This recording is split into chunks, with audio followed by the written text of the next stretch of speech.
Good afternoon, everyone. My name is Amy Frazier, and I'm the events coordinator for the Culpeper Chamber of Commerce. On behalf of the Chamber, I'd like to welcome you to the third episode of our Women's Lift series. This is the third of 6 sessions where we will be featuring dynamic and influential women from the Culpeper community and focusing on how to coordinate your life so that you do not need to take a break from it for self-care. You're already practicing it. We hope that you will have the chance to join us for all of the installments of this program, as they will run through the end of June every Thursday at noon. But also these presentations are being recorded and will be posted onto the Chamber YouTube account, webpage, and social media, so you're able to watch them at a later date and share them with your friends and colleagues. I want to take a moment to thank today's event sponsor, Novant Health UVA Health System Culpeper Medical Center, as well as all of the Women's Lift series sponsors, Wellsprings Health Services, Culpeper STAR-EXPONENT, Rappahannock Electric Cooperative, Thrivent Financial, and Partners First Federal Credit Union for making this event possible. And thank you all very much for being here. And without further ado, I'd like to pass it on to Dr. Karen O'Brien Flanagan. Dr. O'Brien Flanagan is the Senior Director of Behavioral Health Services and Diversity and Inclusion at Novant Health UVA Health System Culpeper Medical Center. She is also a clinical psychologist and serves on the Manassas City School Board. She is originally from Australia and did her graduate work in California. She now lives in Haymarket, is married to a veteran, and is the proud mom of twin 10-year-old boys.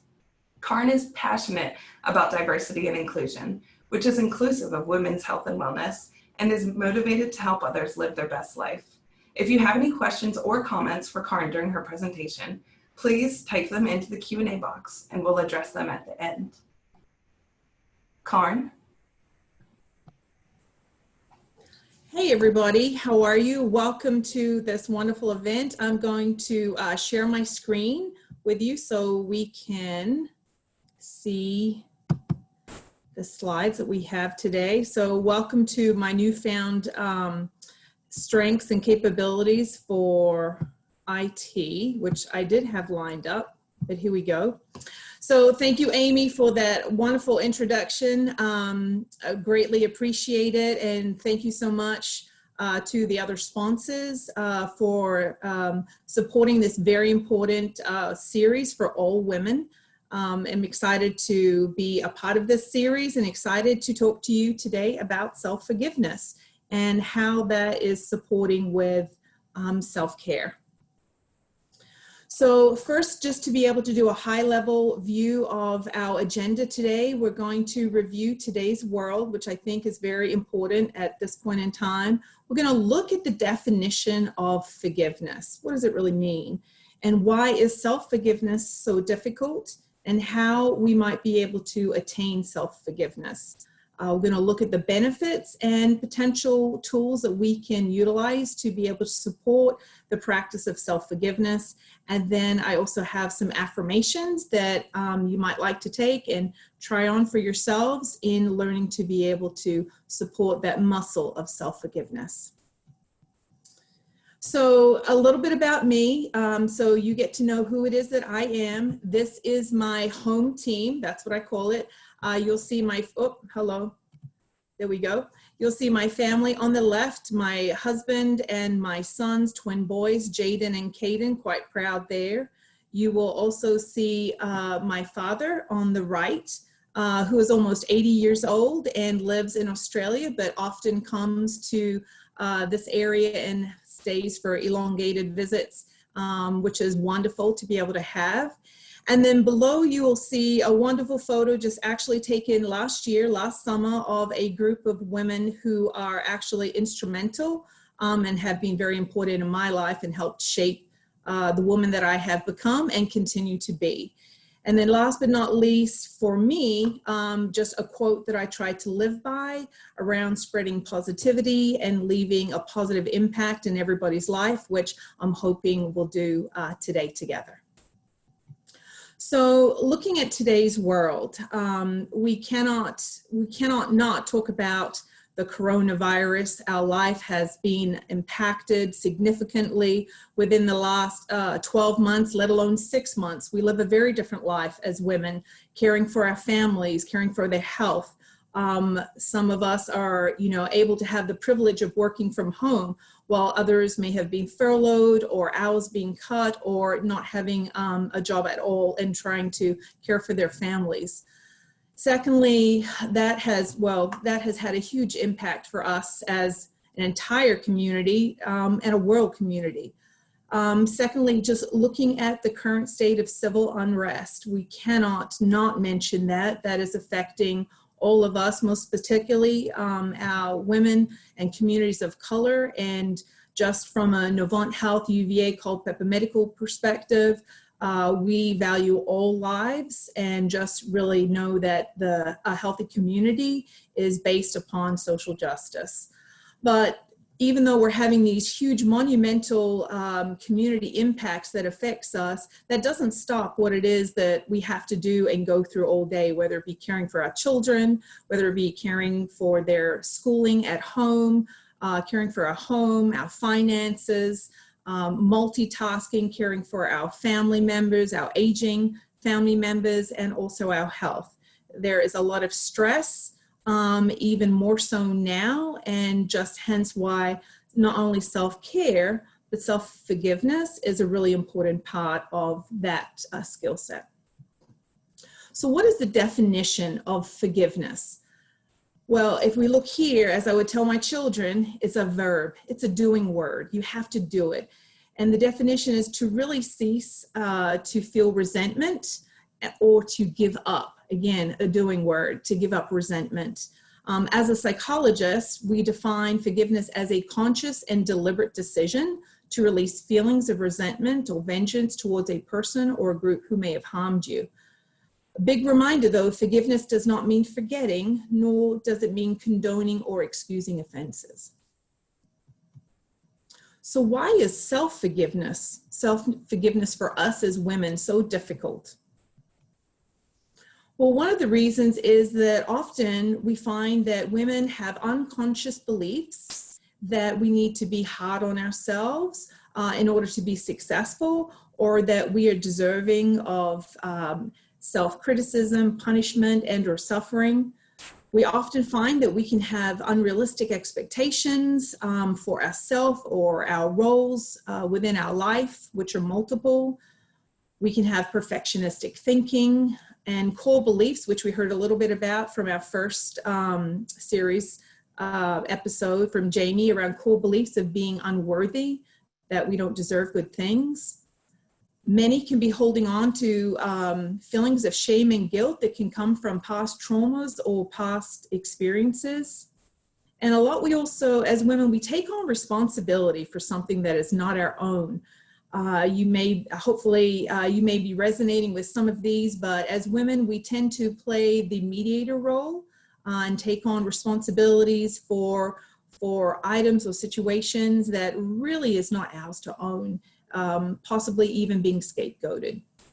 And lastly, women are socialized to be forgiving of others. We're great at that. We're great at reminding everyone to forgive this person, forgive that person. We're great at forgiving others in our life, but we've not been socialized and taught and hardwired really to be able to feel comfortable to forgive ourselves.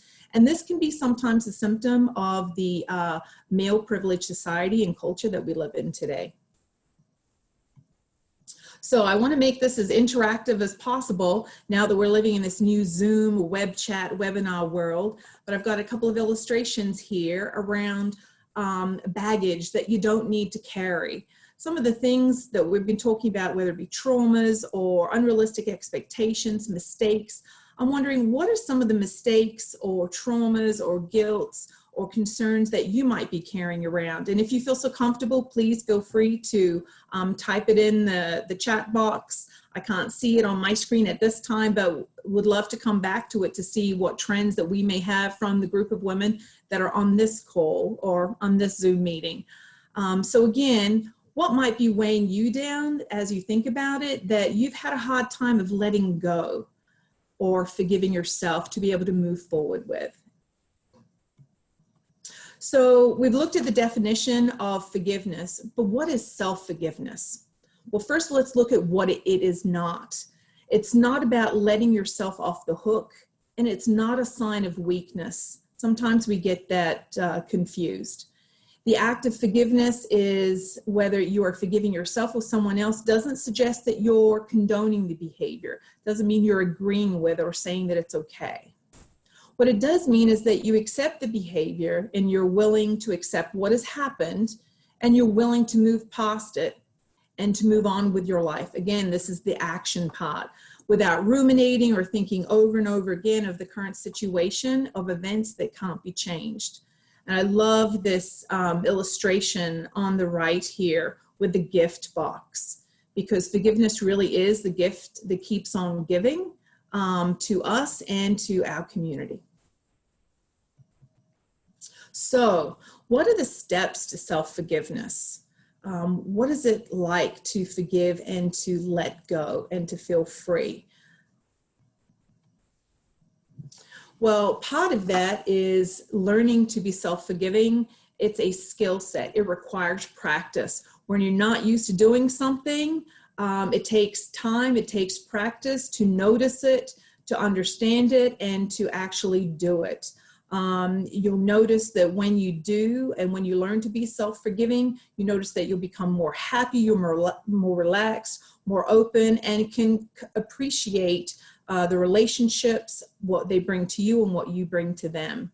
I do have some friends that are trainers that will tell me around muscles, if you don't use it, you'll lose it. And practicing self-forgiveness is the same thing. We've got to be able to build that muscle up for ourselves. We're great for everybody else, but let's build it up for ourselves. Self-forgiveness is treating yourself as you would your best friend or someone that you love dearly.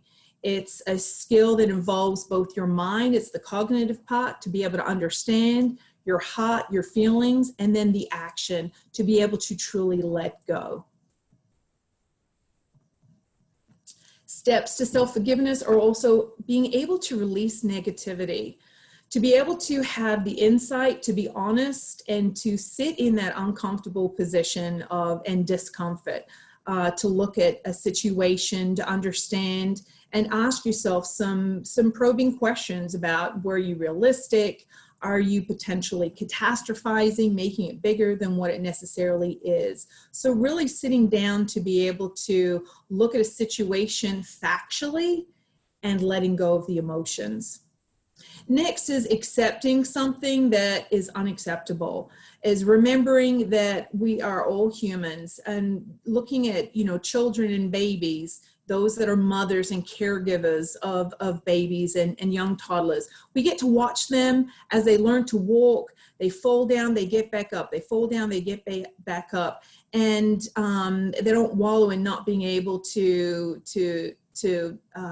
not get back up again. They're always consistently trying, they're doing. And this is how adults who are self-forgiving treat their mistakes. They don't stay in that judgmental or negative or uncomfortable place.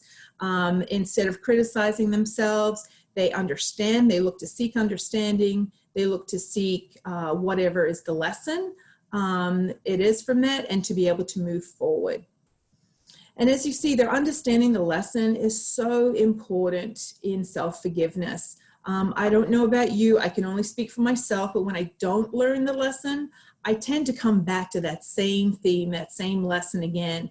And once I do learn the lesson and make a shift or a change or alter how I think or how I react, then suddenly though that same situation does not come up as much, and I'm able to respond differently, and I'm able to react differently. So understanding the lesson is really important to being able to let go and self-forgive. Additionally, being able to move forward and take action. This is probably sometimes the hardest part of being able to forgive ourselves as women. Again, we're great to be able to forgive everyone else in our life, but being able to accept that we can't change the past, but being able to change our attitude towards something, our perception around something, and being able to let go, to be able to not continue to carry that with you where you go and in every encounter in your life. Consider what you can do to rectify the mistake, to honor and self-respect, and then put it into action.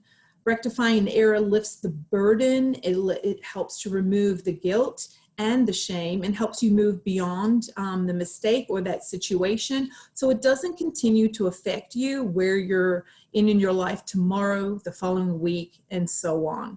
When we don't make that action step to be able to let go, when we don't make that action step to consciously honor and move forward, it tends, that same feeling, that same guilt, that same lack of forgiveness is a consistent burden upon us, and it is something that doesn't support having a full, total, authentic experience of who we are in our lives and what we can receive.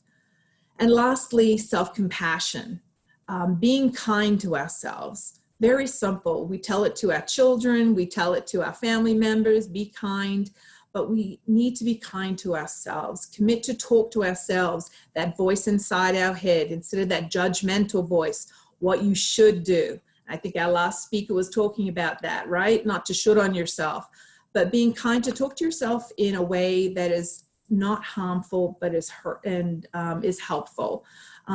Let's make sure we don't allow ourselves to have a double standard. Something as women that, you know, we talk about and we dislike and work really hard to be able to do away with double standards, but yet sometimes we carry these double standards and treat ourselves more poorly than we would our loved ones. So remember, if that's something that you do, part of that is a double standard. So allow yourself to experience and give yourself permission for self-compassion. So I know I'm talking fast. I tend to be a fast talker. So just want to be able to see before we move on if there's anything in our chat box that we can address. So Sarah commented not doing enough was something that she was carrying around. And I can relate to that as well. The feeling that there's always so much to do and you can really never get enough done. Right. And those are our 2 comments. Perfect. Well, I certainly can relate to that because there's always, I find I tend to have some unrealistic expectations of being able to do it all, and then having to let go to be able to accept that what I have done today was enough, is enough, and that is okay. So Sarah, I'm right there with you. So let's let it go together. So what are the benefits of self-forgiveness? If we engage in this action word, in this practice, what do we gain from that? One is self-understanding and insight.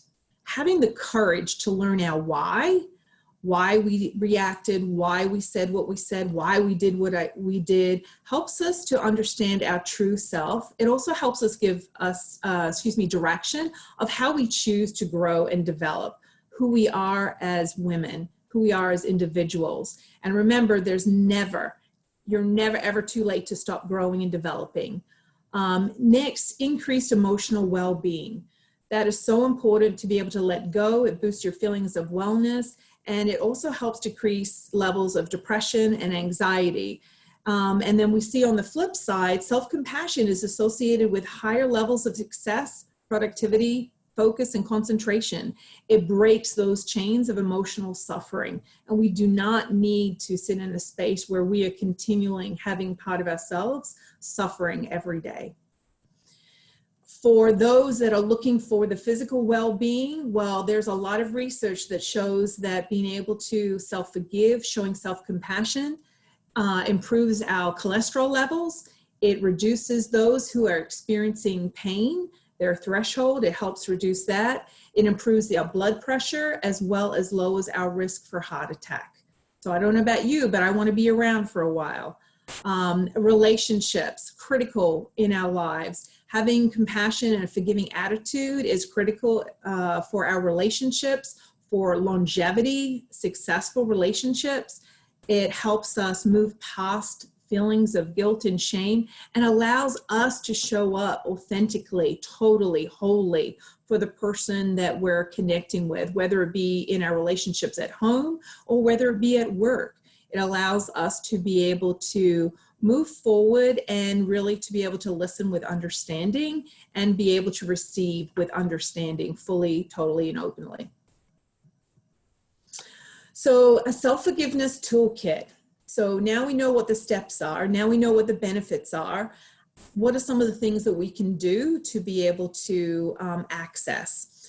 One is talk to a trusted friend. Talk to a friend in your support system that you feel confident and comfortable that will allow you to be vulnerable without judgment. If anyone has read any Brene Brown or looked at any of her TED Talks, that is something that she has really talked about consistently, making sure that when you bring yourself and your concerns or your mistakes and your feelings, that you're sharing them with someone that is allowing you to be your true self, that is going to sit beside you and with you and allow you to be vulnerable and support you without judgment. We've heard journaling in this series, very simple, but journaling allows you the opportunity to be able to write down your thoughts and feelings, again, without judgment, and later to be able to come back and review and potentially find what the lesson was with clarity. Often, a lot of people will write a letter to themselves, a little bit different than journaling, but really sharing the high-level summary of what happened, what they learned, what they experienced, what they've gained from the situation, looking at what they're letting go of, and also what they've learned and taken from that, which adds to your resiliency.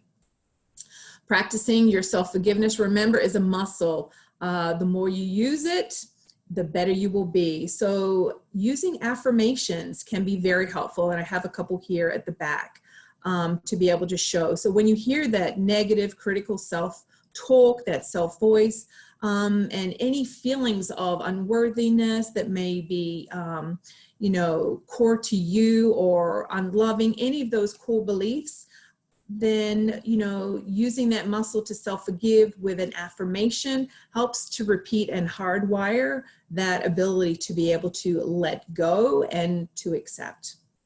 And lastly, and also importantly, if this is something that you continue to struggle with, and there are, whether it be traumas or feelings that are, or situations that are deep-seated for you and that you need professional help, please reach out to your provider, or a therapist, or potentially a spiritual advisor to be able to consult with and to be able to receive support. There is a lot of access to therapy, whether it be virtually, whether it be by phone, or if it's really just connecting with your spiritual advisor to be able to speak with and to have them listen with understanding. So please know that that is definitely an avenue for you. So I'm going to move on now to some affirmations. So I am a believer of keeping it simple. Simple works for me. So here's an affirmation that I have used and continue to use around self-forgiveness. One, I'm human. I acted in the best way I was capable of in that moment. Notice the non-judgment. I have grown as a person. There's the doing. I'm grateful for increased insight and opportunity to make a better choice from now on. So we've learned a lesson. I accept this about myself. So we're not saying we agree, we approve, but we're saying we accept. And lastly, I allow myself to be at peace with this. I forgive myself. So I do have a couple of others. Again, very simple. I accept myself, even though sometimes I make mistakes. So with that being said, I just want to come back to see if there may be any questions in our chat box or any thoughts I want to be able to come back to review. So Amy, let me double check in with you to see if you're seeing anything. We haven't had any, but everybody, if you have any questions or comments for Karna as she goes, please type them into the Q&A box, or there's a chat as well. So currently not any in there. Okay. Perfect. And so again, part of this series is around self-care, how we're caring for ourselves, that we don't need to add it into our life. We're already doing it. This is where self-forgiveness is really significant as part of our self-care skills. I know that I was looking at the wonderful webinar that occurred last week that really talked about from emotional to physical, getting our sleep, getting our physical needs, our emotional needs met. So if we're not giving ourselves forgiveness and we're not engaging in the act of self-forgiveness, letting things go, then all of those other activities, we're not getting the fullest benefit or 100% of the benefit as we could be. So really it is about trying to be able to accept, not hold ourselves to perfectionistic standards as women often are socialized and we take on, and being able to let things go to be able to live our best life. We only have one, so we want to be able to care for ourselves, care for our families, and live our best life and be our best and do our best. So with that, I'm looking at the time as we're getting ready to close up, Amy. I just want to say thank you so much to you, and quite frankly to the Culpeper City Chamber, and as I'm going through some of these affirmations, but definitely want to be able to say thank you very much for having me to be a part of this web series. It is truly a privilege and joy. And on behalf of Novant Health UVA and Culpeper Medical Center, I just want to be able to say thank you and wishing all of you the best of health. Back to you, Amy. Thank you so much, Karen. Thank you very much for being a part of our Women's Live series. That was a wonderful presentation and it had a lot of value. And we did get someone typed into the Q&A, fantastic topic, great job. So thank you. Thank you so much. Thank you all for attending today. And I'd like to again thank our event sponsor for today, Novant Health UVA Health System Culpeper Medical Center, as well as our other Women's Live series sponsors, Wellspring Health Services, Culpeper STAR-EXPONENT, Rappahannock Electric Cooperative, Thrivent Financial, and Partners First Federal Credit Union for making this possible. This has been a wonderful series. Again, this is number 3 of our 6-part series. We hope that you all have a wonderful week and are able to join us next Thursday, June 11th at noon for the 4th in the session. And that is going to be presented by Gretchen Franti. Thank you very much, and you guys have a great week.